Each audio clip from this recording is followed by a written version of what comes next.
Shalom, selamat malam Bapak Ibu Saudara yang dikasihi Tuhan.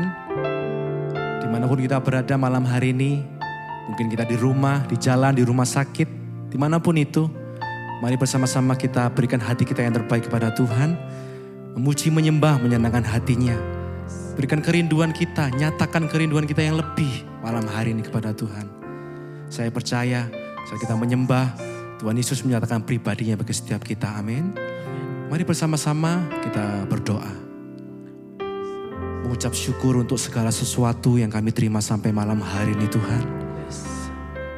Malam hari ini Tuhan, kami mau lebih mendekat akan Engkau dengan memuji, menyembah, menyenangkan hati Tuhan. Sungguh kami rindu Tuhan, lebih dan lebih dalam lagi mengenal Engkau. Kami berikan hati kami yang terbaik Tuhan Yesus. Karena kami mengasihi, karena kami mencintai-Mu lebih dari segalanya Tuhan. Terima kasih Tuhan, terima kasih. Nyatakan syukur kita malam hari ini. Naikkan doa-doa kita di hadapan Tuhan malam hari ini. Bilang sama Tuhan, ini hati kami Tuhan Yesus. Kami berikan kepadamu Bapa.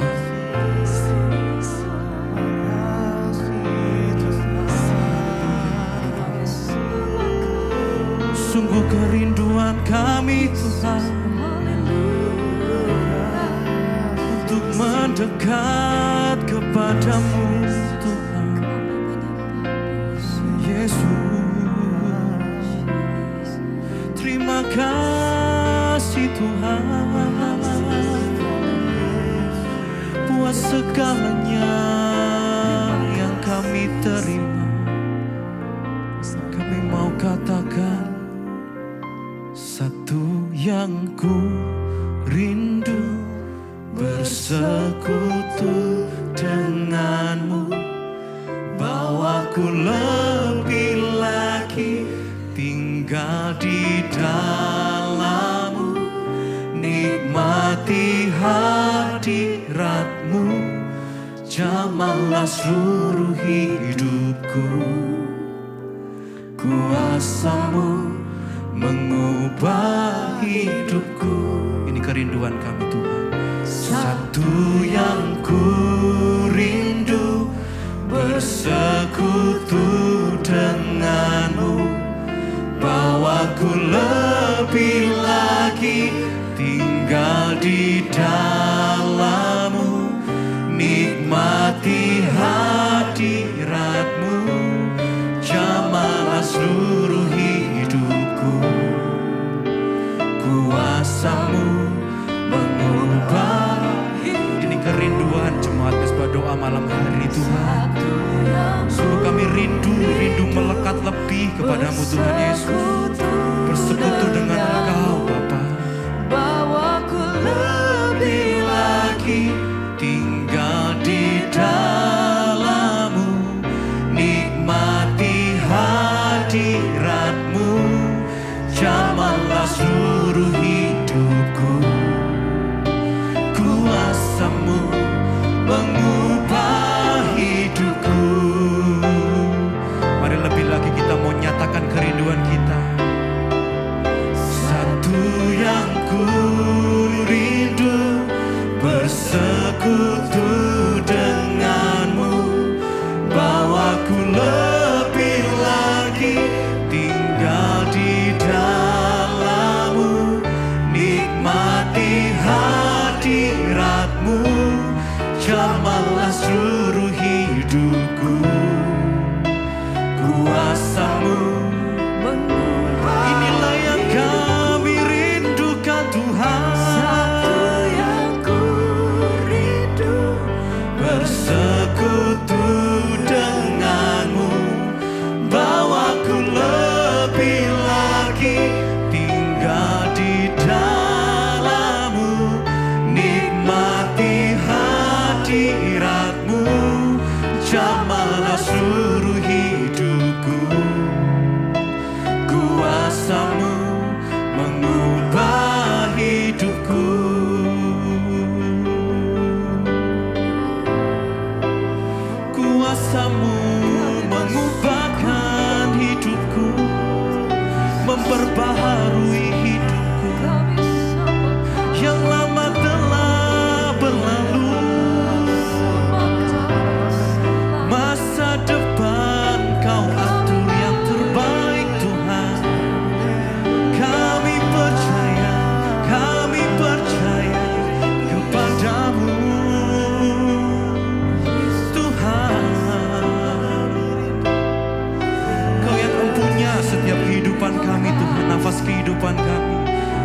kehidupan kami Tuhan. Sudah Kau pegang yang terbaik bagi setiap kami. Bahkan yang tidak pernah kami pikirkan, itu yang Kau sediakan yang terbaik bagi setiap kami yang percaya Tuhan. Kau terus membawa setiap doa kami di hadapan tatamu Tuhan. Terus berdoa, terus menyembah Tuhan, terus memuji-Mu Tuhan. Sepanjang umur hidupku kami memuliakan nama-Mu Tuhan Yesus. Haleluya. Terima kasih Tuhan. Kami siapkan hati kami yang terbaik Tuhan, untuk mendengarkan firman-Mu. Tidak hanya di dalam mesbah doa Tuhan sekalipun, setiap detik, setiap waktu Tuhan. Kami terus mau ikuti firman-Mu Tuhan. Sebab firman-Mu lah pelita bagi kaki setiap kami Tuhan, terang bagi jalan kami. Biar kami terus merenungkan setiap saat, setiap waktu Tuhan, akan kebenaran firman-Mu Tuhan Yesus. Terima kasih Tuhan, terima kasih. Kita mau sama-sama katakan, inilah yang ku renungkan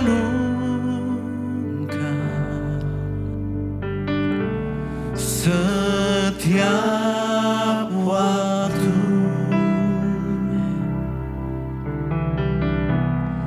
Nyanyian pujian dan pengagungan kepadamu.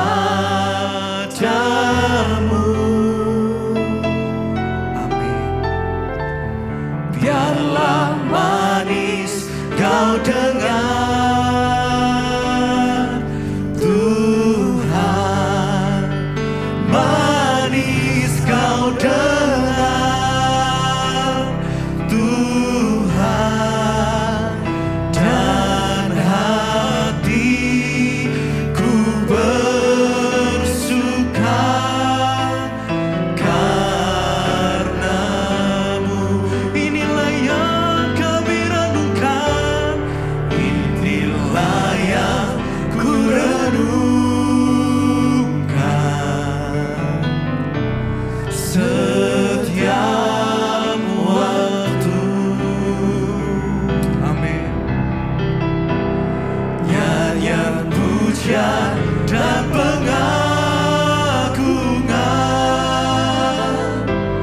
kepadamu. Biarlah manis kau dengar, manis kau dengar Tuhan, manis kau dengar Tuhan, dan hatiku bersuka karena-Mu. Jemaat mesbah doa dimanapun kau berada, sama-sama kita mau naikkan.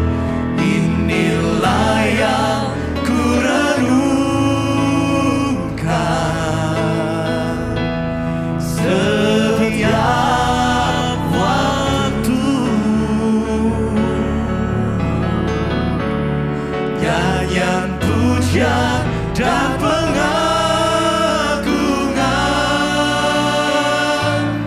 kepadamu.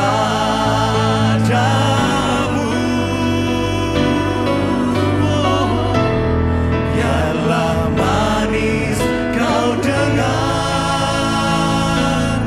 Tuhan, manis kau dengar Tuhan, dan hatiku bersuka karena-Mu.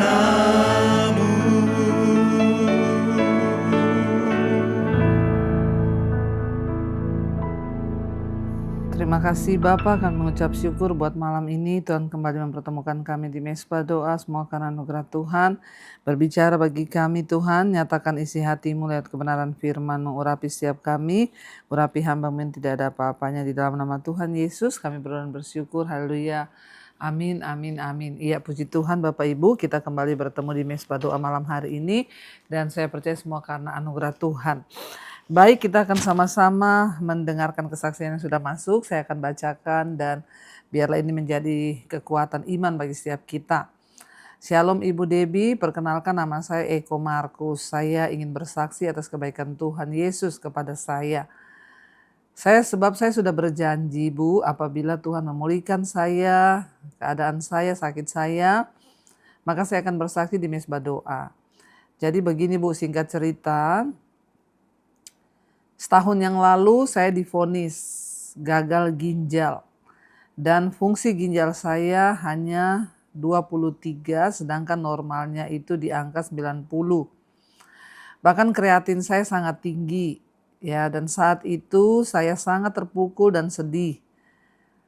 Namun saya bersyukur karena saya menemukan khotbah-khotbah Ibu di YouTube. Saya memutuskan untuk mulai mengikuti khotbah Ibu, bahkan mengikuti mesbah doa dan mesbah syukur. Juga ibadah onsite setiap hari Minggu. Saya mulai percaya kepada Tuhan, iman saya mulai bangkit, dan saya selalu berdoa sujud kepada Tuhan Yesus, meminta agar Tuhan memulihkan kesehatan saya, khususnya ginjal saya. Dan puji Tuhan Bu, ya, Tuhan mulai perlahan memulihkan saya. Bahkan sudah 3 bulan ini saya tidak minum obat dokter lagi. Saya hanya sungguh-sungguh berdoa dan berserah pada Tuhan. Saya terus meminta Tuhan pulihkan saya. Puji Tuhan ya, berapa hari yang lalu saya kontrol ke dokter spesialis ginjal. Dan akhirnya saya kembali dites ya, mengikuti beberapa tes laboratorium. Dan puji Tuhan Bu, dokter menyatakan hasilnya ya bahwa semuanya stabil ya. Dokter menyatakan bahwa nilai kreatin saya juga ya 4, kini sekarang dari 4 kini menjadi 1,8. Bahkan fungsi ginjal saya meningkat. Saya sangat bersyukur kepada Tuhan Yesus yang begitu baik ya kepada saya dan selalu menolong saya di saat saya berada dalam masalah. Ya, baik masalah kesehatan maupun masalah keuangan finansial. Ya, saya memang tergolong keluarga yang tidak mampu, tapi saya selalu bertumpu dan berserah kepada Tuhan.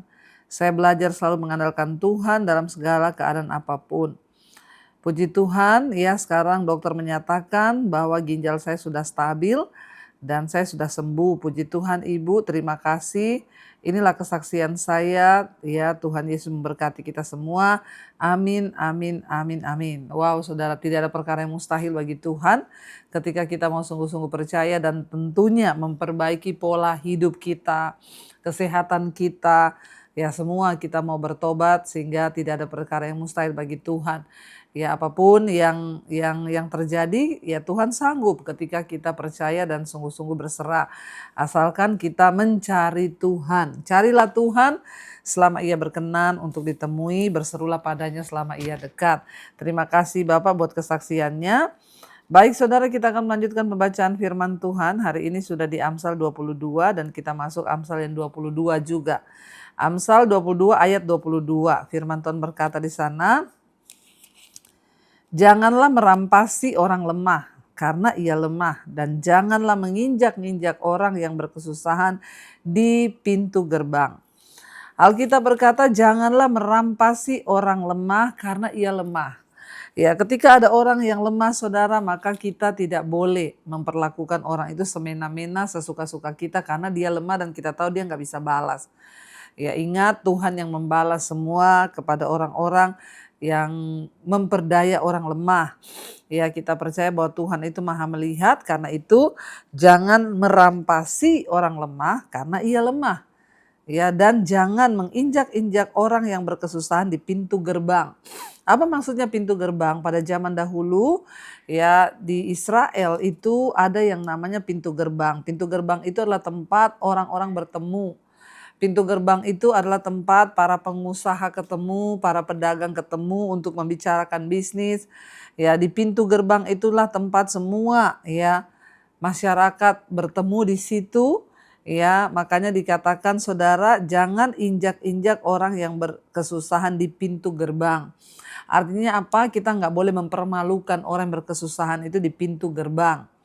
Ya, di hadapan semua orang, ya Tuhan nggak mau ketika kita ini membuka aib orang di depan semua orang. Tapi mari kita belajar untuk ya jangan ya menginjak orang lemah, apalagi merampasi orang lemah.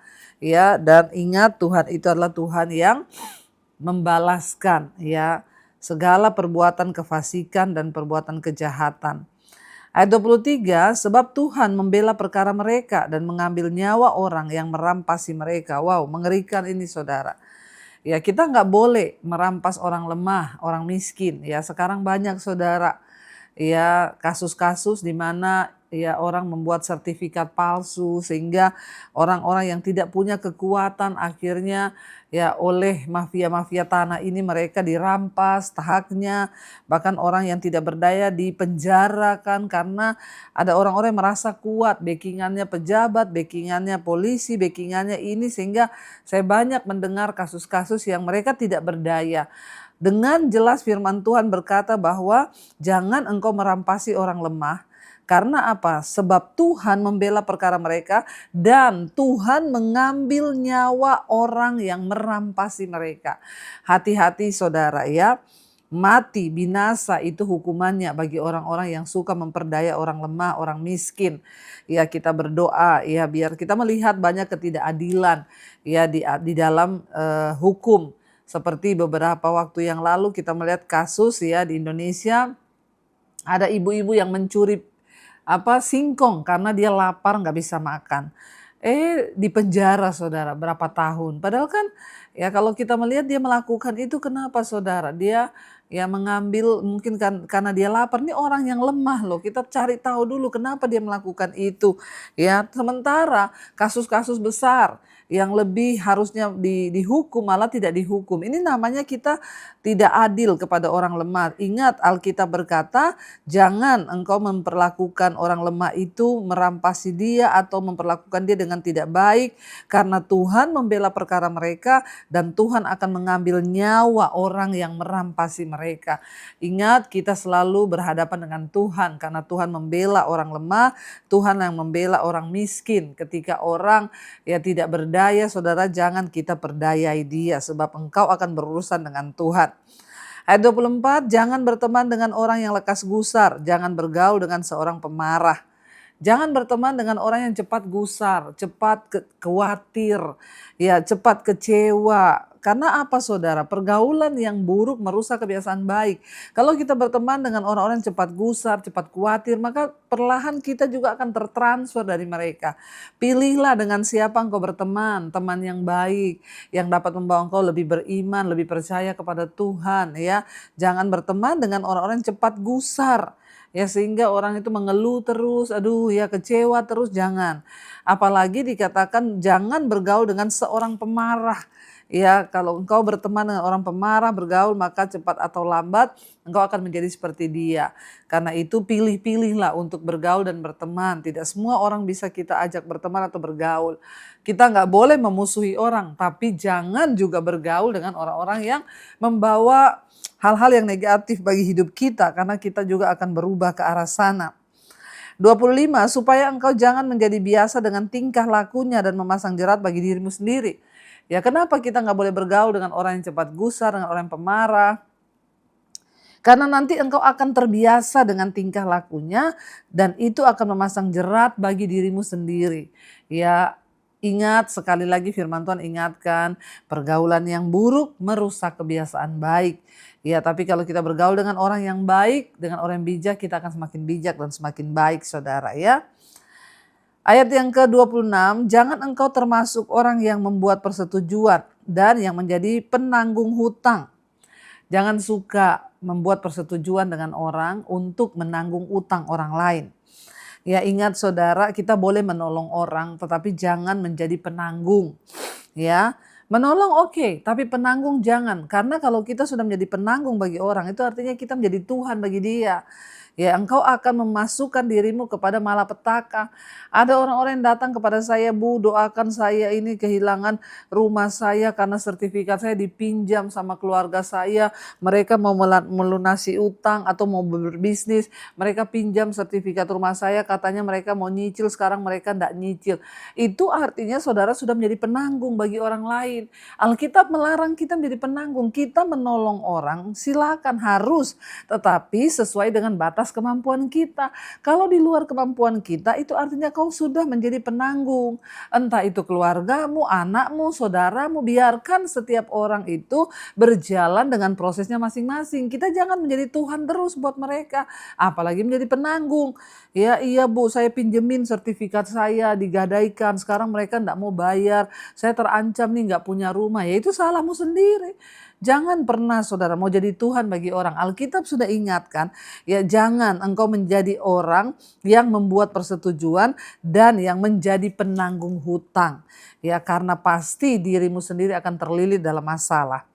Ayat 27, mengapa orang akan mengambil tempat tidurmu dari bawahmu bila engkau tidak mempunyai apa-apa untuk membayar kembali? Ya, jadi ya dikatakan di sana, mengapa orang akan mengambil tempat tidurmu dari bawahmu bila engkau tidak mempunyai apa-apa untuk membayar kembali. Ya, jadi orang itu kalau berhutang memang saudara, ya ini dikatakan di sini bahwa ya itulah ya, ketika orang berhutang udah nggak bisa bayar apa-apa, maka orang akan mengambil apa yang kau punya ya, karena memang nggak punya apa-apa untuk membayar kembali. Makanya jangan berhutang dan jangan mau jadi penanggung hutang bagi orang lain. Ya, karena nanti orang akan ambil semua yang kau punya karena kau sudah tidak punya apa-apa untuk membayar kembali. Ayat 28, jangan engkau memindahkan batas tanah yang lama yang ditetapkan oleh nenek moyangmu. Jangan coba-coba geser ya batas tanah. Banyak pertengkaran terjadi, kenapa? Karena ya menggeser batas tanah, mengambil hak yang bukan menjadi miliknya, menggeser diam-diam, mencuri.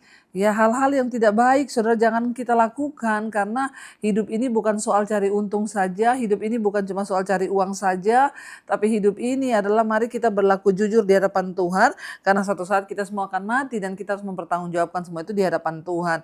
Makanya jangan ya, Alkitab berkata jangan engkau memindahkan batas tanah yang lama yang ditetapkan oleh nenek moyangmu. Ya, jalani dan hargai semua keputusan batas-batas yang sudah diberikan.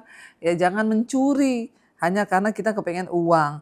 Ayat 29, pernahkah engkau melihat orang yang cakap dalam pekerjaannya di hadapan raja-raja, ia akan berdiri, bukan di hadapan orang-orang yang hina.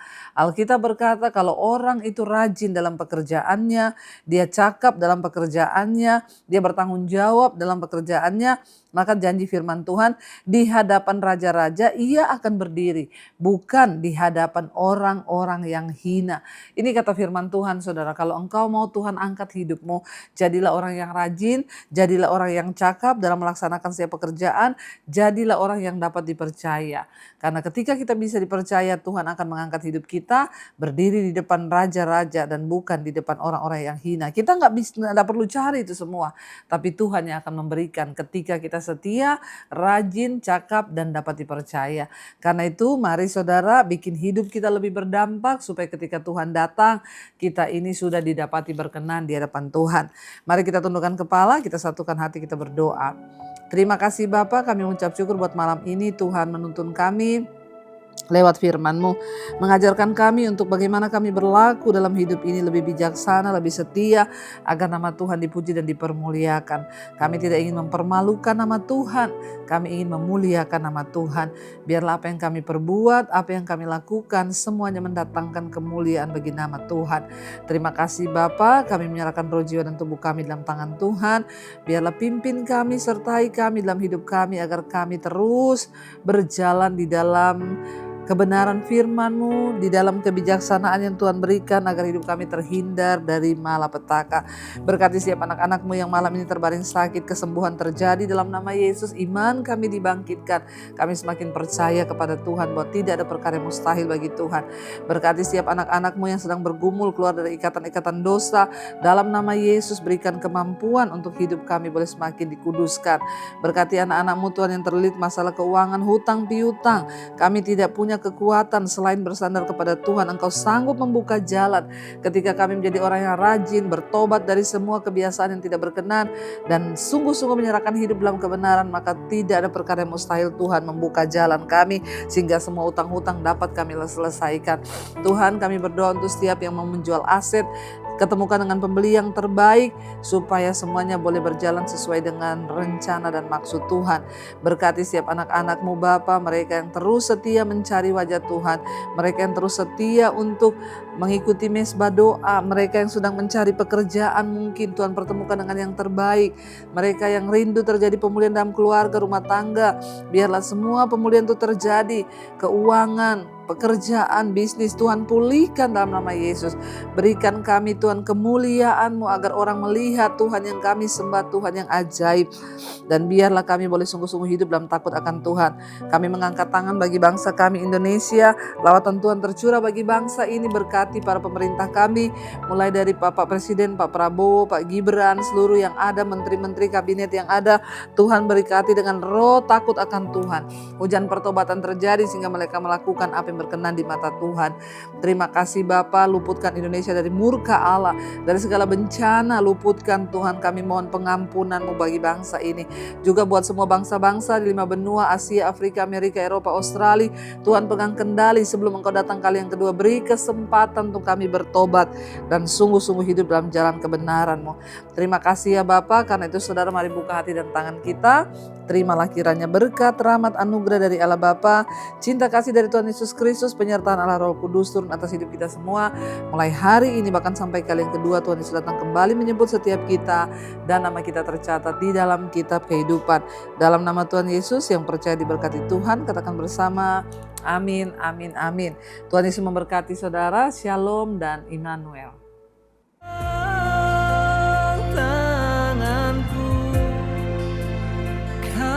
Sentuh hatiku selamanya.